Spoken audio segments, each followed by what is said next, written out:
on this one. Cool. All right, guys. Well, thank you so much for joining us today. I'm here with Nathan Artt, somebody that I consider absolutely a friend. I've gotten to know over the past 4 or 5 years. We strangely do something very similar in two completely different ways. It's pretty rare that you find somebody that's doing nearly exactly what you're doing and they're not a competitor. So we've been able to just really partner up and talk to each other about any number of things.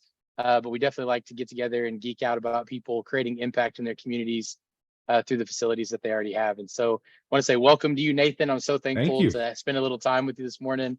Yeah. We could kind of just like jump right out of the gate, man. Tell me who Okay. you are and what it is that you're doing. Yeah. So again, Nathan Artt, Ministry Solutions. My background very quickly is I was in private equity and commercial real estate, and I became a Christian at Buckhead Church in 2010. Was a huge, impactful moment or event in my life, and I wanted to really wanted to walk with Jesus in full-time ministry and figure out what that looks like. And it turns out that working on church staff was not what I was called to. Yeah. About How did you find that out? How did you find out that working on church staff was not your bag? It wasn't your thing. I may have been the director of operations for a church for all of about 3 months. Yeah. As much as I loved the church, I'd come out, all the private equity and commercial real estate stuff is just super intense and a little bit cutthroat. And it was just it was such a different environment for me, and just realized like this may not be my jam, honestly. So the Lord's going to use me to impact people in a different way, potentially. Yeah. And it was such a surprise too, because, becoming a Christian at North Point, I had no idea that North Point is this mammoth church and they're so influential around the country, and was fortunate enough to get into a small group with one of the trustees of the church who ran what they call their strategic partner team, and which is now the Irresistible Church Network. And he just said, hey, we're coming out of the recession. We have a bunch of churches looking at real estate and have questions about financing. Would you mind just taking a look and seeing if you could help? And so in my mind, I'm just going to have a couple conversations and see what I could do to help these churches. And then Justin, that is how we accidentally started Ministry Solutions. And last year, this is really fun. But last year was our 10-year anniversary, and we crossed over $1 billion of volume for churches that we have both funded and the projects that we've managed. And so basically, churches hire us to figure out all the real estate and finance stuff, and we kind of take them from point A to point Z in those projects. And so I'm going to clarify. You just said billion, right? Did you say billion with a B? Yeah, I did. Yeah, no, it's. I mean, there's a couple big projects in there that totally sway that number, but just been so blessed, man, to see God take, even when I wasn't a believer, and I didn't know him, he knew me, and just orchestrated this beautiful story to use my background and experience to serve his church. And bro, I'm just very, very grateful for it. It's been a lot of fun. That's awesome, man. Would you say that, because obviously, you were in ministry, you had this big heart for like zeal and everything, like, hey, how am I going to win people for Jesus? How am I going to serve the kingdom? Do you feel that, and I know the answer to this question, so I'm throwing you a little bit of a softball here. Do you feel that your impact in the kingdom has been consistent with what it could have been if you would have worked in a traditional church? Or do you feel that you, yeah, okay. I'll let you go ahead and answer. I think you know where I was going. No, not even remotely close. First of all, I've always not been a great employee. Very independent. I would have driven a church staff into the ground, likely. So, but no, I think God's calling on me was that there is my small part I get to play in his very beautiful story is really related to a lot of the buildings and how we use them to reach people. I mean, this, bro, that the church has changed significantly, and buildings, digital, these are just tools for ministry. And I think a lot of times we make the mistake of thinking that they're the strategies, but they're not. But the mission to reach people with the message and hope of Jesus Christ somehow got coupled with that happens on Sunday morning. And for me, especially with my background, swore I'd never step foot inside of a church. I think part of what God's calling me to is to help the church uncouple those ideas and realize that, we can use our buildings differently, and we can look at digital as something that's not a threat to our in-person experiences. And like, how do we go out into the world with this message and create different value propositions that get people to come to us? And that's why I'm excited to talk to you today. Yeah, man, that's awesome. So for everybody that's listening, you could probably already start to see a couple of the similarities of what we do and how we can work together in a lot of different ways. I tell people, just to kind of clarify some of that for people, I tell people what we do at Space Together is kind of B and C class real estate. It's everybody that is just kind of your folks that 500 or less. We're trying to activate our space in our community. Nathan works with the top tier organizations in the United States, some of the biggest and best churches, some of the most forward thinkers. And so he's being really humble in how he's talking about that, even though he did say the word billion a second ago. And so he helps with a lot of the folks that are just kind of not what we're really doing, and has done an absolute tremendous job. But, normally when I talk to people and I say like, hey, have you ever heard of my friend Nathan Artt? I think your church would be the best fit for them. They almost always comment, is that the Target guy? Is that the guy that wrote the Target thing? So why don't you talk to us a little bit about the Target thing? No, I would love to. And yes, people I think do know me a little bit more from that more than anything, I guess. But so I mentioned I was in private equity. And so God gave me a very curious mind. And, going back then, how you figure out deals and looking at markets and evaluating, different opportunities. So when COVID hit, I'm talking to all these churches and I'm hearing this question of, are we going to become avatars in the metaverse, or are we just going to hunker down and wait for everyone to come back? Yeah. I just, the question bothered me. It just really bothered me because, like we've been working with churches for years, and in my opinion, COVID did not necessarily change anything as much as it accelerated 20 years of change down into a 2 to 3 year window. People were already coming to church less frequently, and people were consuming more content online. These things were already happening, right? Yeah. And so in my curious mind, I said, well, interestingly, like retail has already gone through this. They've gone through this over the past 15 to 20 years, the Amazon effect that everyone talks about in retail. But what was interesting to me as I started poking around, you see Sears and JCPenney take a nosedive, and you see Target, Home Depot, Walmart, all of a sudden just meteoric explosions to the right. So they're facing the same threats. They have the same headwinds of change pressing down on them. But why did Target go crazy and Sears go out of business? I want to know. And so as I dove into it, I will say this: I think it's probably one of the most relevant case studies of what is going on in the church right now. And I know we get a little weird. We start throwing around, business terms and companies that may support things we don't believe in. I don't care about any of that. Here's what I care about. Target sold $90 billion last year of perishable goods, and we have the imperishable message of Jesus Christ. Maybe and by the way, they're reaching the people we want to reach better than we are. So I'd love to know, what it is they're doing and how we can learn from that so that we can be effective in reaching people with the gospel. So Justin, and you've read the book, so you know this, but here's kind of the backstory. 2014, Target was also on a trajectory down. They had a distressed stock. They were announcing the closing of stores, and Brian Cornwell, the new CEO, steps in. 5 years later, 5 years from on a trajectory towards bankruptcy, they announced they're opening 500 stores. Bloomberg dubs them the retail model of the future. Keeping in mind, guys, this is the year before COVID. Their CEO is named Fortune CEO of the year, and the stock price goes up 800%. In 5 years. And it's like, man, what happened? And the thing that really stood out to me was the first part. They're opening 500 stores. So we're in a conversation and we're talking about how digital is impacting in-person retail. They make a huge investment into digital, and they're opening 500 stores. They're opening more brick and mortar, not less.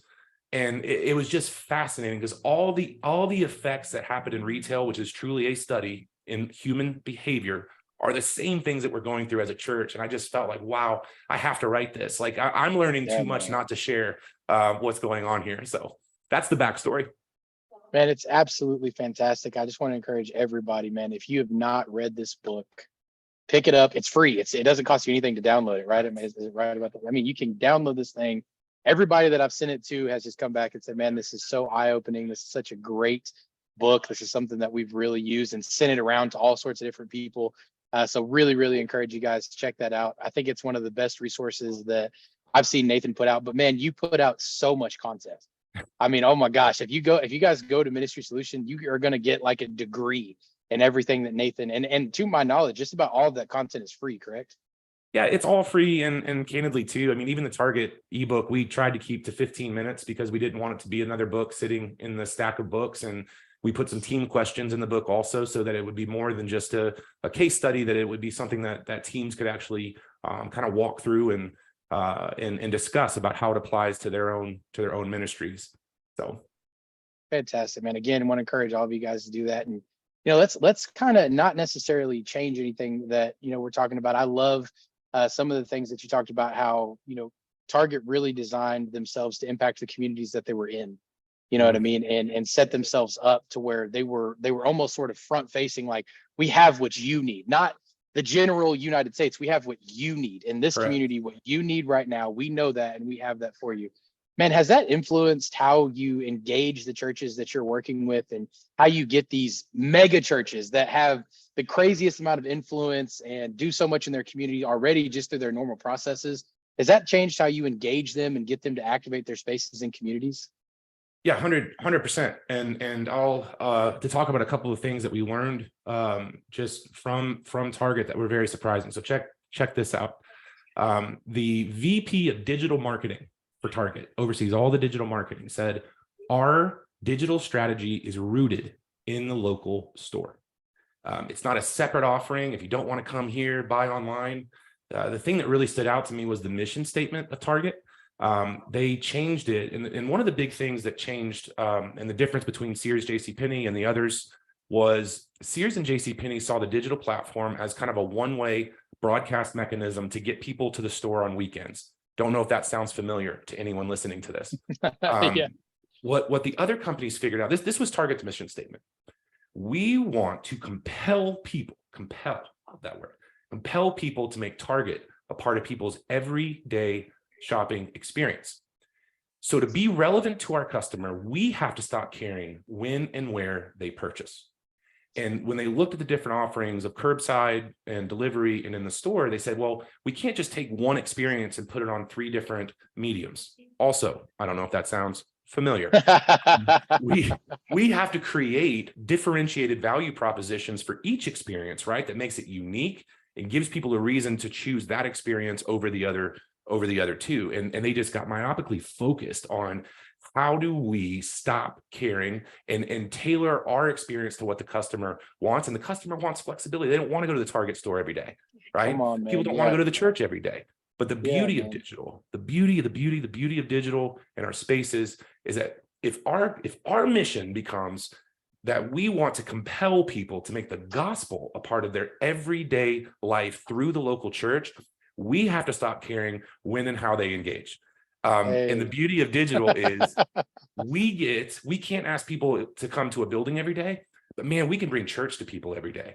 We can't ask them to watch an hour-long sermon every day, but if we can package content in a way that is consistent with the way that people consume and engage with content, now we have an opportunity to be a part of their lives on a daily basis, and it creates engagement, it creates discipleship, and it creates all sorts of evangelism opportunities that will ultimately drive people to the building. And that's exactly what we experience in the Target case study.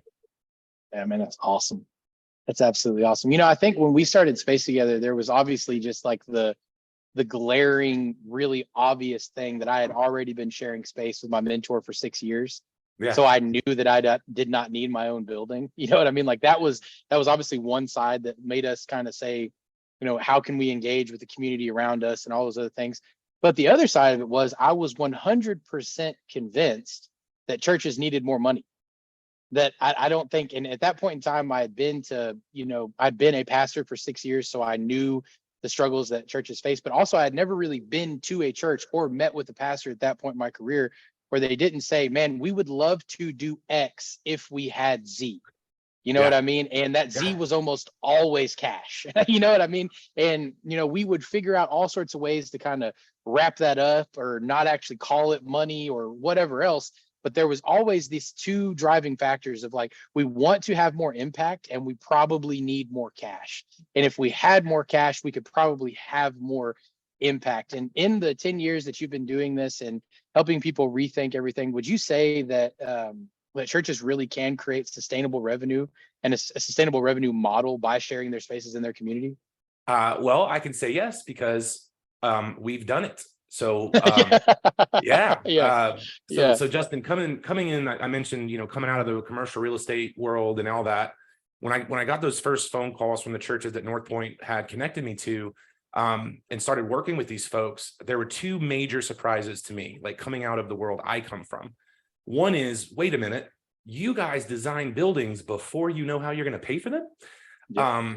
And two was, I can't believe the millions and millions of dollars that we spend on buildings that sit empty and do nothing for the community during the week. And to me, it was just kind of like a shame, because we have all these great churches and these premier locations, and the building just sits cold and dark for 6.5 days a week, and 100% of the cost of the building is put onto the congregation. And it's like, man, if we could use this building, there two things could happen. One, we would have buildings funding ministry instead of just ministries funding buildings. And how many churches do we know that we could classify as ministries funding buildings? And what could we do with a couple $100,000 a year of income coming into the church to offset mortgage costs? That's staff, that's missions, that's so many different things we can do. Man, yeah. But here's the other piece. Here's the other piece that gets me. It's not just monetary. What if our buildings were as relevant as they are reverent? What if people looked at our buildings in our church as a relevant part of the community that serves them during the week, not just a destination for people to go to, for a certain group of people to go to on Sunday morning? How do we create relevance? And if I, and not to ramble, you obviously got me very excited about this topic, but when I look at the ministry of Jesus, he had all these different names. He was oh my gosh, I'm losing my theology at the moment, but I had to pause. I've never had to pause before. Woman at the well. He was not the river of life. What was it?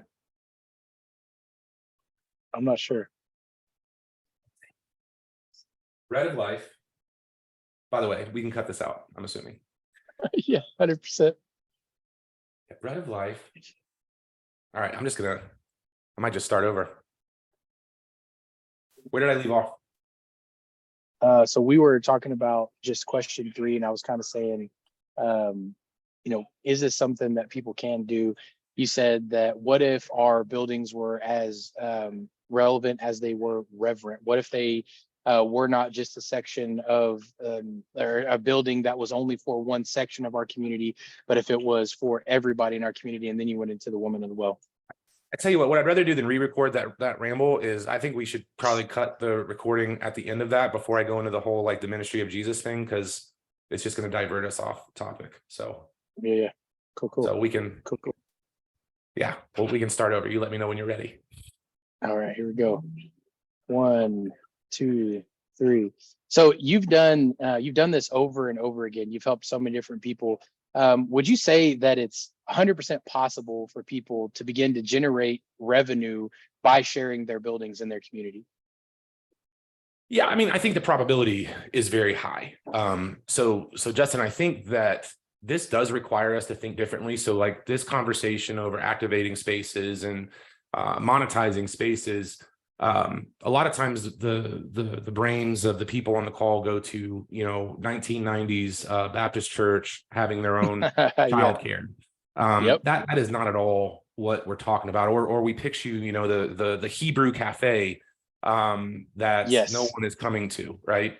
And so this is not a critique, it's not an attack, it's just a shift in mentality. So when we're doing church projects, understand that those buildings are literally called special purpose buildings. And they're not just built for a church, they're built around the ministry of that specific church. And so every question that goes into the design is, what does the church need? And where this falls flat is oftentimes they'll have that conversation. They go, okay, well, we have an area for coffee. Let's open a coffee shop, but there's no foot traffic. There's no supporting Yeah. retail. There's no rooftops nearby. And we Yes. wonder why nobody's coming. And to be blunt, it's because the community never asked you for that. Um, Yes.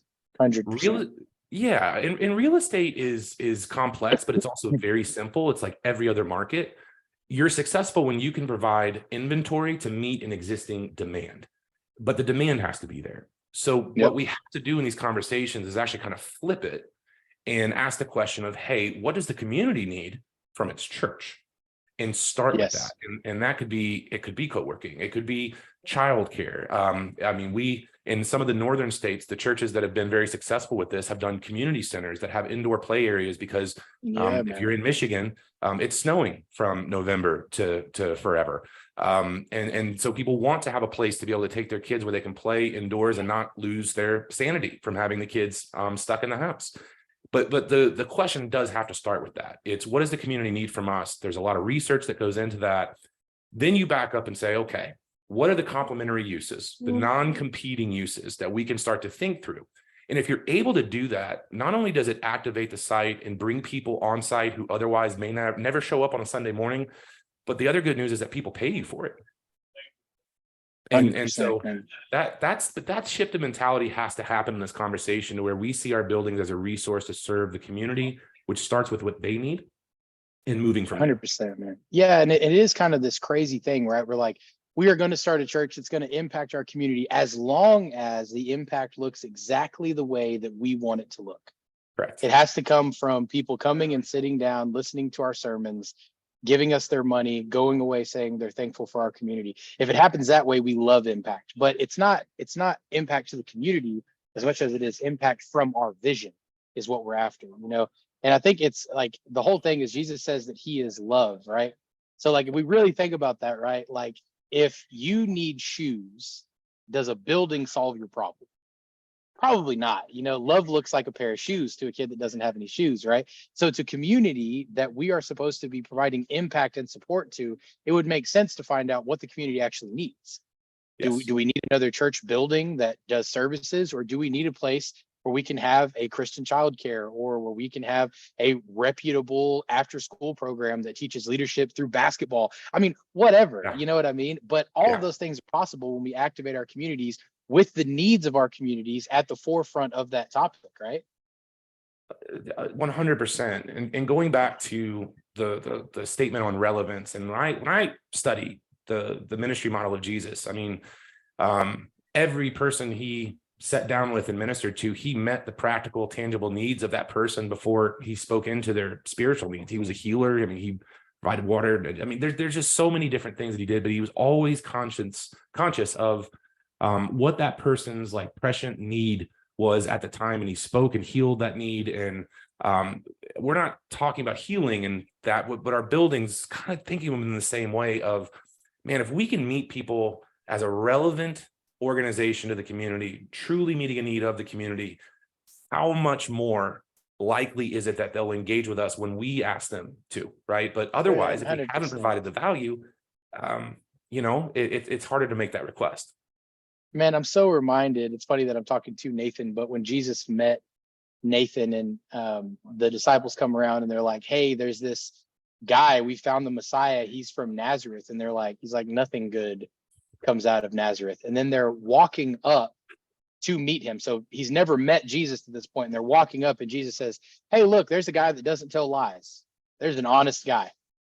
That's all he says. He doesn't say anything else about him. He just says, hey, that guy right there, that guy's honest. And then Nathan's like, you don't even know me. What are you talking about? And he was like, when you were under the fig tree, I knew you. And that Wow. one step towards just hey, I care about you as a person. You look like an honest guy. I love your t-shirt. Man, I love what you guys are doing in this community. Well, what are you talking about? Well, here is this way that I'm going to support what you're actually doing. And my ultimate goal is I live my life for this gospel. I live my life for the betterment of people. I think this is the most valuable thing I have to offer, is to give you this gospel, this whatever. But how that gets to you is not near as important as the fact that it gets to you. And so if I can shower you with the fact that I care about you, that I see you as a good person and a reputable person. That's one way you can do this. Hey, you guys, what you guys are doing for teens in our community, I absolutely love that. I want you to be doing that in my building, Yeah. because we're a tool for impact, right? Yeah. And that really does kind of lead me into the next thing that I want to talk to you about. So like, if you sit down with one of these churches that already has, let's say this is a group of people, they have 800 people coming on a Sunday. So they're not, this massive organization, but they're big enough. They're almost 1,000 people coming on Sundays, and they certainly have some influence. And, you're sitting down and you're going through your first discovery call with them, and you find out that their community needs X, Y, and Z. What is the conversation like with that church to kind of say, hey, this is the community you're in, these are the resources that you have, and this is how we're going to connect those two? How do you do that? Well, I mean, if those needs are already identified, I mean, half the job is done at that point. Now, I will say this: I've said this a lot, but I think the biggest mistake that churches make, especially in this conversation around buildings, is allowing opportunities or opinions to drive process. We have this tendency that, if a building pops up, it must be from the Lord, or so-and-so wants to do this, let's figure it out. Part of this process is remaining extremely objective and taking a step back and really the way we describe it is letting process drive, which gives you the information that you need to ask the right questions that will inform your decisions. But opinions and opportunities really, I mean, it might be a great place to start, but process is what truly drives the success of this. And there is a process of vetting who those people are. I think, Justin, number 2 is mission drift. And a lot of questions that we get in this are, well, listen, church is our core competency and this is what we do. Would this not be, somewhat of a distraction? And here's my take on it. I was raised in the world to value mailbox money. Which is, you show up at your mailbox and there's a check. One of the things in this is if the church thinks, well, we're going to open a coffee shop and we're going to run it. Now you're allocating staff and people who may not have the experience, but more than anything, they're not necessarily the people who wake up and whose livelihood is dependent upon making the coffee shop successful. So I love the idea of bringing in an operator and saying, look, it's your job to get people here. It's your job to sell your product. We're just letting you borrow the space for $20 a foot while you're here. But we are going to stay focused on prayer and the ministry of the word, as Peter would say. And so I don't want this to sound like this is the old school thing of we have to do everything. In fact, I think it's the opposite. I think it's about finding the absolute best operators, letting them come into the space. And here's what's great. If they're really good at what they do, they're going to bring people on the site that would otherwise never be there. Those people you want to reach that won't come to the buildings, you now have someone whose full-time job it is, and their livelihood is based on making those people and making sure those people show up, whether it's a coffee shop, childcare, co-working, event space, doesn't matter. Having that person there, they are working for you, not only for free, but actually paying you to work there to bring people onto your campus. And I think that's ultimately the goal of what we're trying to accomplish here. Absolutely, man. What are some of the ways, what are some of the cool ways that you've seen some people in an innovative way begin to share their space and activate it? Yeah, innovative. I'll tell you one of my favorite churches. So before I say this, in this conversation, there's a pendulum between monetary and missional. At the same time, I don't think that monetary isn't missional. Come on. Come on. We have buildings funding ministry, the more ministry we get to do. I mean, we have churches right now having childcare in every single one of their campuses because it starts the campus at self-sufficient day one. So there is missional and there's monetary. So one of the more missional and successful projects is a church called Chase Oaks. They're in Plano, which is in your backyard. And they went into East Plano and just asked the city. They said, hey, what do you need? And there was a long list of needs. There was no community center, heavy immigrant population. And so there's a lot to say here, but they opened the local goods center, which has a large room for event space, kitchen. They give away 4 offices during the week to immigration attorneys. And it's the only location in East Plano that offers ESL classes at night with childcare. And the childcare is provided by church volunteers. Come on. And it's beautiful. There's a food pantry. Here's what's great too. That place is stinking packed. That the event space is booked for 8 months. It's constantly being used. Everyone in East Plano knows about the local good center. And here's what's really cool though, Justin. On Sunday morning, ironically, there's enough space to put 500 chairs in a room for worship, and there's enough childcare space to provide family ministry for those people. So not only is it a majorly successful, independent, self-sustaining venture, but it provides the church a location to meet at no cost on Sunday morning. And I love that project. On the other side of the pendulum, we worked with a national community church in DC, and give their team a lot of credit for doing the majority of the work on that. But Pastor Mark, if anyone's ever heard of the Circle Maker and those things, he was dead set. Wild goose chase. Come on now. yeah, man. Dead set. We have to be on Capitol Hill. And I mean, I don't have to say this. DC is expensive, right? And so long story short, bought the ugliest building we could possibly find on Capitol Hill, right across from the Navy Yard. Went to the Business Improvement District and other places and asked that question, what do you need? And it turned out that the Navy Yard, which is right across the street, was 2,000 spots short on childcare. Wow. That there was all these other community needs. There's no event space in DC that doesn't cost $20,000 a day. And so what's really cool is that it's not National Christian Church Capitol Hill campus. It's called the Capitol Turnaround, and it's known in the community as the Capitol Turnaround. It has a child care center that houses 300 kids a day, and it has an event space that's used almost on a daily basis, and it has a bunch of other flex space throughout the facility. And what's beautiful about this is that it literally kicks off seven figures of revenue for the church. And this huge, massive, expensive project was completely paid for by the activation of the space. Wow. And there's more, man. But we only have an hour. Come on, man. I absolutely love it, dude. Yeah. I absolutely love it, man. I love it. Fantastic, man. It's so crazy, man, because, at this point in time, we have 50,000 users on Space Together. We have properties in 30 states. And people ask me that question all the time. Like, what's the most innovative way that you've seen somebody use their space? And at this point, it is absolutely insane. The amount of people that have collaborated, and the people that have said, man, we can totally do this. We can find a way to share our space within our communities. I think that probably more than anything, the most important thing that I've heard you say is that we let the community dictate how we set this up, and at the end of the day, that's kind of how any business would work. You know what I mean? Like, if you really think about it, like, it would be like, hey, so we're wanting to start a child care center. Well, why? Because we were passionate about child care. It's like, okay, well, where you place that should probably be somewhere that they need more child care, right?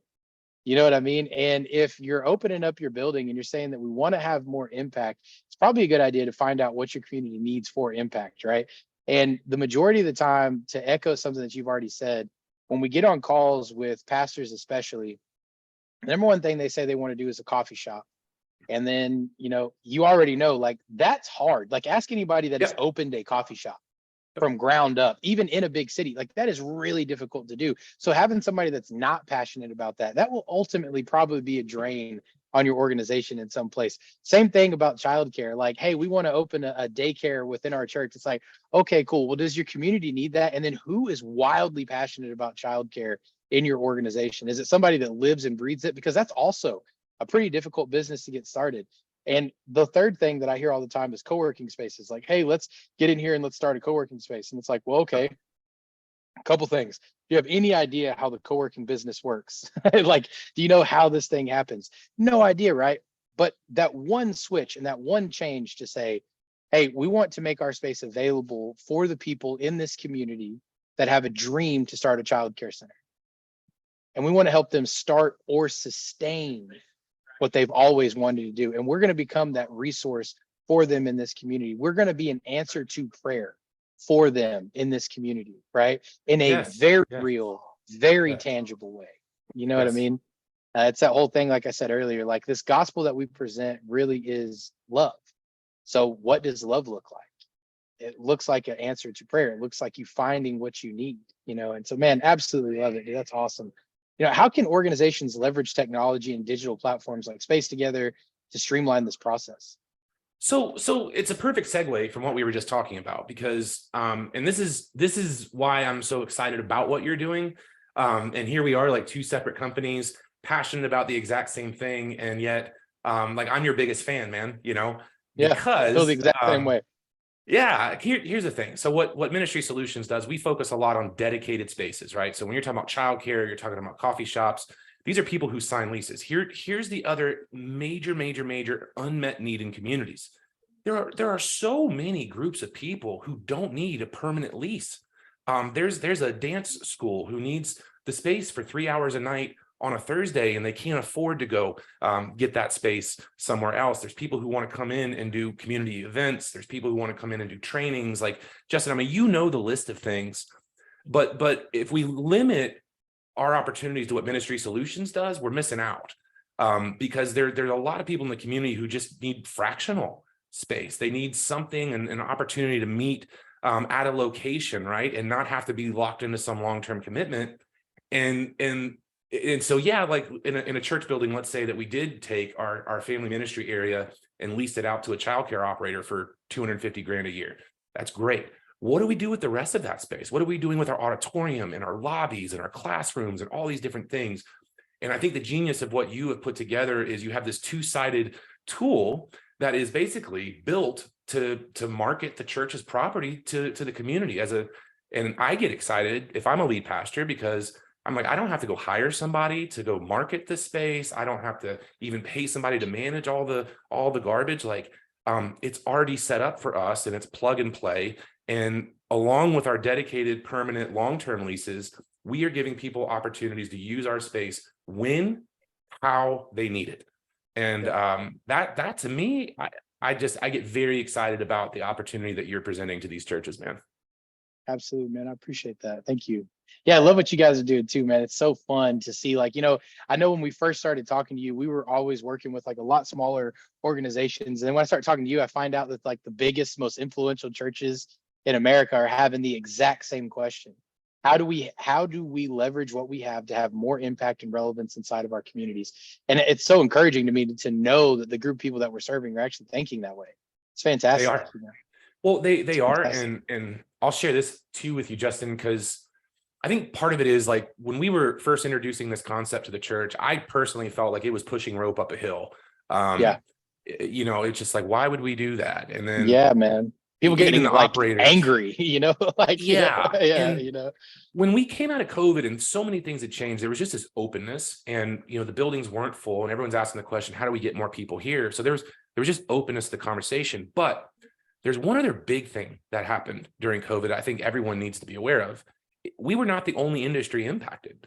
yeah, Construction costs have gone up 40% in 3 years. Real estate prices have gone through the roof. And this is a cool story. We had on LinkedIn, which I never check, I had a guy reach out to me. He's like the president of some huge childcare company. It turns out it's the second largest childcare operator in the United States, $3 billion a year in revenue. And he asked me and some people on my team to join a call with their executive team. And I'm like, what is happening here? So he starts to explain the challenge they have, that their facilities are full, but they're having a hard time opening new locations because the cost basis for their facilities went from 10 to 15 million, and the revenue just hasn't increased enough. And he said, Nathan, can you help us get into 200 churches in the next 5 years? I'm not having that conversation in 2018, right? yeah, man. And what I'm pointing to is it's not just the change is not just happening inside the church. We're also in this moment where other people and other businesses are getting so priced out of the market that our space looks more and more appealing to them, that we're not using Monday to Friday. And that's the beauty, is so many of the things we're talking about have non-competing high traffic times. Yep. They're 100%. not there on Sunday. Co-working's not Yep. there on Sunday. None of those things are Yep. happening on Sunday. But during the week when we're not there, we don't have thousands of people in our buildings. They're there. So yes, a lot of the big churches are looking at this, not even just from a revenue standpoint, but even just a how do we serve standpoint. And it's, by the way, it's working. It's working. Yep. And that's the thing that I'm most excited about. Absolutely. Man. That's awesome. We say this a lot of times, that there's really nothing sacred about our buildings other than the people that are in them. You know what I mean? And the thing is if you take away the cross, take away the doves, take away the huge, paper mache Noah's Ark or whatever we have in the kids' room, if you take all of that away, what is this building? It's a convention center. It's a community center, right? And if you think about the business model of a convention center and a community center, what is it? Let's get as many people and as many activities as we possibly can in here, because that's, for one, going to grow our footprint in the community, and two, it's going to generate more revenue. So the Oof. only other people that have a building like a community center or a convention center are churches. And we say we use these 4 times a week max, and we only use part of the building, right? And for me, it's just this concept of stewardship at that point. Like, if you say that your building is a tool for impact in your community, right? I would say, Yeah. man, I totally agree with that. I 100% agree with that, right? And then you tell me that 80% of the time this tool is not being used for impact. I would have a question. Like, well, that doesn't to line up with what you're talking about. And whenever we got going in this, and I've told this story so many times, I know that you know it, but I had no intentions of starting Space Together. I was just a pastor that needed to find a building kind of quick, and the thought of going through the commercial real estate process was like, why? I don't need my own building. Like, there's no reason for me to have it. I can partner with somebody in my community. We meet on off nights. Like, this makes total sense for us to just share with somebody else. And then when I went through that whole crazy process, I was like, man, this is insane. Everybody goes Mhm. through this into a building that they only use like 10% of the time. And then Right. once we got into the building and we actually started sharing our space, we saw this massive impact. Like, I tell people, we had all of these church plants and all of these businesses and all of these nonprofits operating out of our little facility. And it did so many things. But for one, within 3 months, 65% of all of our overhead was covered. So in an initial plant, I had 65% of 2 years of my expenses covered in a quarter, in the very first quarter of what we were That's doing. unreal. Unreal. We were using our cell phones and Craigslist, like literally the most sketchy possible way. The vetting process was absolutely insane. But once we had all these people in our building, we got to the place where it was like 120% of our baseline expenses were covered. And we were having all of these relationships with all of these other people in our community that were starting or sustaining their organizations. It was fantastic. We had this Romanian church plant that would come in, and they would do like a little bit of worship in our auditorium, and then they would come out. We had this big 20-foot table, and they just had a feast, like this I love huge it. feast every single Love it. Sunday. And towards the end of their time, the pastor comes up to me and he's like, hey, I just want you to know that, like, we would not be able to impact this small Romanian community if you guys would not have opened up this building. We would be going to Wow. some church Wow. that really wouldn't be like church for us. It would be us going to an American church. This has allowed us to have a little piece of home and for us to celebrate our faith the way that we normally do. And he said, and on top of that, I've had a hard time because a lot of pastors have an issue with me being both a pastor and a bounty hunter. I mean, it was awesome. We were meeting all of Oh, these I like this guy. incredible. I know, it was fantastic, right? We're meeting all of these awesome people. And afterwards, when people in our little church would drive by our building, any time of day, any time of night, they could see the parking lot full. They knew that we were impacting our community when we weren't there. And Man. them partnering with us and what they did empowered that to happen. That we always had this. And then on top of that, they knew that our budgets were covered. So Man. when I stood up and I challenged people and I said, hey, this is what I really feel that the Lord is telling me to say today. Everyone knew it wasn't because I was fishing to have more impact or relevance. Every single person knew it wasn't because I needed their cash. It was because I genuinely thought this is where the Lord was taking us. And it removed all of that weirdness that pastors just face. I mean, I pastored for 14 years. I know what it's like to feel like you need to say something, but Yeah. also sit and think, like, what if 20% of the people leave after I say this? What if we go in this direction and our baseline of givers don't come with us? It freed us up to go where we felt the Lord was taking us from an impact and relevance standpoint. And I love to say this to pastors, and it's always a really funny thing, and it comes off a little harsher than it should the majority of the time. But I talk about what I just said to you, and I say, as a pastor, what would you say to your congregation if you didn't have to think about numbers or cash? And every time I say that, pastors start smiling and they're like, oh man, I would get up there and I would say this, this, and this. And then I say, so how long have you been inauthentic in front of your community for numbers or cash? And around that same time, the air completely leaves the room. And it just draws us back to exactly what you said. If we live in a community and we know that the needs of the communities are not being met, and we know that we have the resources to meet those communities, and we're not even taking the steps to figure out how to solve the problem that we can solve, are we being good stewards of the assets that we actually have? Dude, yeah, no, I'm 100% with you, and I'll even add on to that. So you mentioned filling buildings and so much of the focus on that. And then if you look at the church and, every single software program, rating system, like everything is based on attendance, right? Everything is, get as many people to the building as possible. And Yep. kind of have to ask, well, why? Okay. We can say community, we can say all other stuff, but here's the reality.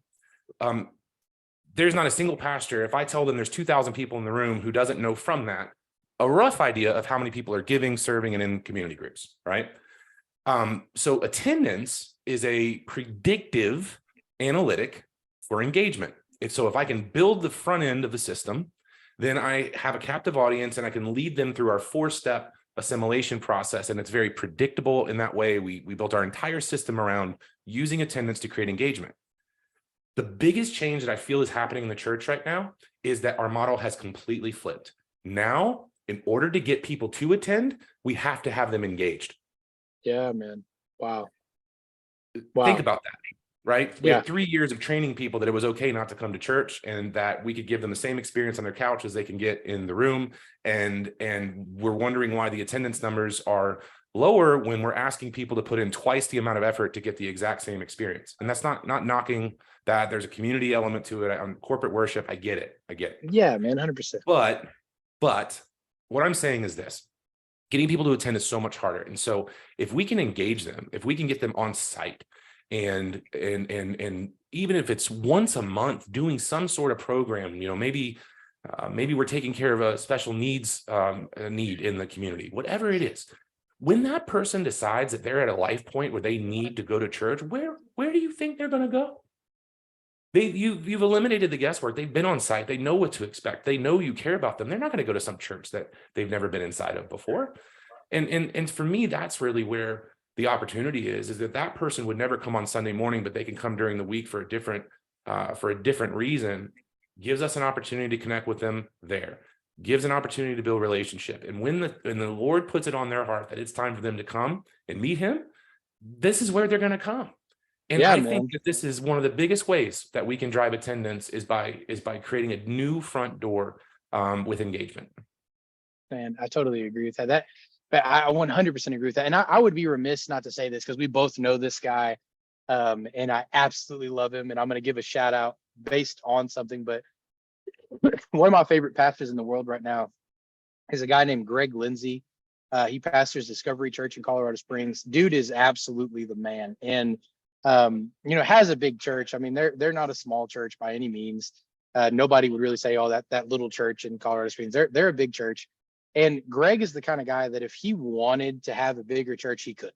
Like if he wanted to double his attendance, he probably could. But he has this way of keeping things very, very authentic that drives out some people. And he is right now in the process of he took his logo off the front of the building, and it doesn't say Discovery Church in there. And he took down all of the stuff inside. He went completely brand agnostic on the inside of it. And they've changed how they do everything. He had this big office compound in the back of his building. He pulled all of his people out of those offices. He was like, why do you need an office? You know what I mean? And he built this big, huge, long table that has like a glass garage door. And he's like, you guys work in here, so people can see that we actually work during the week, and then they rent out all those back offices. And the city of Colorado Springs, when they did their New Year's like extravaganza or whatever, they weren't at some convention center or whatever. They were in his church doing the New Year's celebration. Where else do we want them to go, right? And, I was talking to him just recently, and man, he is facing a lot of pushback right now from people inside the church that are just like, man, is this what we are now? Are we a convention center? And it's like, guys, no. Has church changed? Are we doing our services any different? Are we not offering the exact same thing?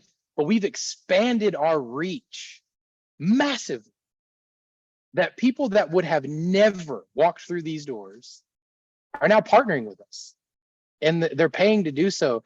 And I think there's so many pastors that are kind of right there on that edge of like, man, I really would want to do this. I totally see this, but man, my team, my board, my top level givers, they are all going to have a problem with this. And so I would love to ask the question, what are some of the long-term testimonies? Like some people that have done this, they made the switch that I just spoke about, and they have on the back end of it now have seen this pay off in a huge way. Can you share some of those testimonies with us? Well, yeah, and even Greg is one. I mean, I talked to him. 100%. I talked to him yesterday, and yes, they've gone through that transition. There's always going to be the naysayers. They had record attendance last month, so this has only been open for a few months, as you know, and it brought in over $25,000. Brought in over $25,000. They haven't even started marketing it yet. Yep. So that's 1 month of revenue of just opening up the space. And he was telling me that so many of the new faces that they're seeing are people that they met through other companies doing events in their space. People came there and like, whoa, this is a church. This is awesome. Yeah, man. man. Go come on Sunday. So just in a couple months, he's been impacted. But I mentioned the local good center. I mentioned Pastor Mark. A guy I'm a huge fan of is a guy named Dave Dummett, who's now the lead pastor at Willow Creek. When he was at 242, he opened his campuses opened as community centers. This is really cool. The first one they bought this 100,000 square foot dilapidated, ugly building, but it was in like the prime location of where they wanted to be. And when they were purchasing it, they put a sign on the side of the building that said, "Coming soon, ... you decide." Oh, wow. Yeah, man. And so for people who don't know 242, they open those campuses, and Dave's humble and he jokes about his sermons not being that great and all that stuff, but what he's had long-term experience with this over 15 years. And the church grew by 1,000 people every single year, every time they opened one of those facilities. And the feedback was always, they were known in the community as the church who provided all these different things from, and every campus was different because it depended on what the community needed, but they were known for that. And people liked going to these locations during the week, and it grew the church to 10, 12,000 while he was there. Man, that is awesome. I say this to a lot of people. This is kind of an old like startup saying, but they say, first time founders of a startup are going to focus on their products. They're going to focus on, making sure that every piece of their software is exactly. And a lot of times what ended up happening is you forget about the person you're actually selling that to. And I know that sounds so crazy, like you're building this product and it's all you're obsessed about, and you forget that it's actually for a person. You know what I mean? You have your objective and you build this whole thing, and then you forget like, oh, I've got to sell this to somebody. Like somebody's got to actually want to use this for us to actually be viable, right? And, funny as that is, a lot of people that are starting churches, or they're getting this idea now where they're like, man, I'm listening to Nathan and Justin talk about this. There's no way that I'm not activating my space in my community now. And what I tell people is, hey, learn from somebody that's already done this. Learn from somebody that's helped a lot of people do the exact same thing. First time founders focus on the product. Second time founders focused on their distribution channels. And that's going to drive us back again to, before you get started in this, the main thing is always going to be the main thing. What does your community need? Amen. Right? How can you transform your building to be what your community needs? And how is it possible to do that? So in that same kind of vein, any organization that's like getting started or moving forward in this process, and they're like, man, I absolutely want to begin to activate my space and have more impact in my community, what would be some of the hurdles that you've seen people have to face, some things that it's just good to get your ducks in a row on the front end this way before you really step into that? And I know that could be another hour-long conversation, but just some of the key points. Some of the key points. Well, and before I go there, you said something I really want to expound upon. Again, it goes back to the Target ebook, but one of the things I wrote in the book was what I feel made Target successful was they discovered the difference between convenience and relevance. Convenience is taking something someone may or may not want and making it more accessible. Relevance is helping people find exactly what they're looking for when they need it most. We can do that on the digital front. I also think we can do that with our buildings, but that's the goal, relevance. How do we help people find what they're looking for when they need it most? If we do that, we're going to have a better opportunity of being able to present them with the gospel of Jesus Christ. Absolutely. So the things that I find that preclude people from moving forward in this is not having a financial house in order. There is some one of the most important things in this conversation. Everybody asks, well, can you do this? Is this legal? Does it trigger? Aren't we a nonprofit? All that is manageable, but it does take someone who knows what they're doing to set that up. But in short, if it's a small amount of revenue, it's fine to run through your church. If you start getting into bigger numbers, it is perfectly fine for a 501c3 to own a for-profit entity and run all the business through that separate from the church. So getting your governance and tax structure in place is incredibly important. And the third thing I would say is, again, don't jump on the first opportunity that pops up. Somebody comes in and says, oh, I'd love to have a classical school here. No, take a big step back. Don't let opportunities define strategy. Don't let opinions drive strategy. Take a big step back, and there is a process of how you engage in getting the information that you need to ensure that there is demand for whatever you're going to put in that space, vetting those potential operators and leaders. And I mean, I think we could spend 2 hours actually going through what that looks like. Absolutely. But, maybe we should. Yeah, maybe we should. We should just create a little something. Yeah. But that's where I would start. And I would say this too, from a leadership perspective. I mean, this is, we've fallen so in love with our buildings as a church that we do. Believe it or not, Justin, pushback I get sometimes on this is it okay, from a generosity standpoint that the building is supported by something other than tithes? I was like, tithes go to the church. The church is the people. The buildings is the tool. Ridiculous argument. But I think from a vision standpoint, I think you do have to take your time and make sure you're walking people through what this does and how, and getting some alignment on it, because it is different than what we did. Right now, we're building the church of 2033, not the church of 2013. And there's still a paradigm adjustment that's taking place. And I think we have to lead well in explaining to our people what we're doing and what the vision and mission is behind it. Man, absolutely. I was listening to Jeff Bezos talk the other day, and he was saying that when he sits down with companies, and if you're talking to Jeff Bezos, you're probably further along in your startup journey than most people, right? And he says, I'll sit down and I'll listen to what people are doing. And I always hear all these solutions that people are building, and they're always so cool and they're always so intricate, and they have to do with what people are going to be wanting in the next 10 years. And they're saying the market is shifting this way, so we're going to create X, Y, and Z to address this market that is emerging. And he says, man, that's awesome. And people make so much money in doing that. He said, however, for me, I want to focus on what I know people are still going to want in 10 years. And he's like, at Amazon, I can define it by three things. Number one, people are always going to want more stuff. They're going to want a bigger selection. Number two, they're always going to want it to get to their house faster. And they're always going to want to pay less for it. So if I can find more products, if I can find a way to get them faster, and if I can make them more affordable, and I just focus on those three things, Amazon is going to be relevant and viable till the end of time if I'm focusing on those three things. And I think that it's the exact same thing for us, right? Like, we are building and really working in industry through a massive paradigm shift. I totally agree with you. But man, I think from the standpoint of communities, they are still going to want more access to buildings. There's always going to be community needs without question, and they're going to look for people in the communities as resources to find them or to fill those needs. And so if the church can focus on that, if we can just say, are we a relevant resource? Have we built a structure that supports that? And are we approaching that community, and get hyper focused on those three things? That's something your community is always going to desire.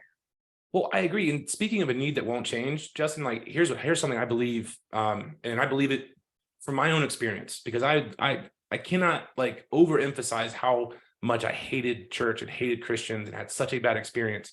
Here's what I learned in becoming a Christian. We were created by God and for God. Inside of us, inside of every human being, whether they know Jesus or not, we were literally designed. I'm going to reference John Ortberg here, and he says that we were created with an insatiable desire to consume that was designed as a counterpoint to his insatiable desire to give. And so when we aren't in relationship with Jesus, we're trying to put water into a gas engine with money and relationships and things. Every person in our communities was inherently designed, not just by God, but for him. They want Jesus, even if they don't know it. And we are the ones that create the barriers of entry and saying that the only way that you can get him is to come here at 9:00 on Sunday morning. And that's not the church that Jesus built, man. Like, it's just not the church. We didn't even have buildings for 300 years. Yep. So to me, I want to get back to that point where I'm getting in front of more people and I'm relevant to more people, because what I know about the person I'm talking to, regardless of where their relationship is with Jesus, is that they were designed for Jesus and inherently want him. I don't care what I have to do, but I'm going to stop putting the barriers of entry to Jesus on a static time, one day a week, and open up the doors of community so people can meet Jesus any time of the week. Like, that is where I think this is going, bro. Yeah, man. 100%, dude. And I love what you're doing too. The conversation that we had about, getting your stuff in order, and in building infrastructure and all those kinds of things. And I say this a lot, but, for one, your culture is going to trump your vision, period. Like, you can tell me how bad you want to impact your community, but if nothing inside of your community is actually impacting your community, then your culture has just trumped your vision. How often do you see a mission statement from a church and then you walk in and nothing that they talked about in that mission statement or vision statement is actually there? And it just kind of goes to show that your culture is going to trump your vision. And the other part of this is, are you going to rise to the level of your goals, or are you going to fall to the level of your infrastructure? Like, if you say I'm gonna lose 25 pounds, well, losing that 25 pounds is awesome, but gaining 50 the next month is kind of, sort of a zero-sum game there. You know what I mean? It's not a great thing, right?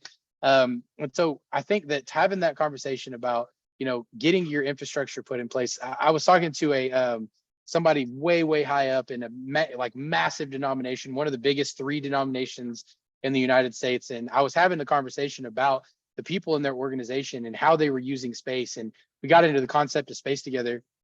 And he told me that 67% of all of the people that had tried to share their space in their denomination had resulted in defaults. And I know exactly why that is. It's because they don't have the proper infrastructure put in place. If we were talking to pastors and we said, hey guys, we think it's really important for you guys to launch a new small group.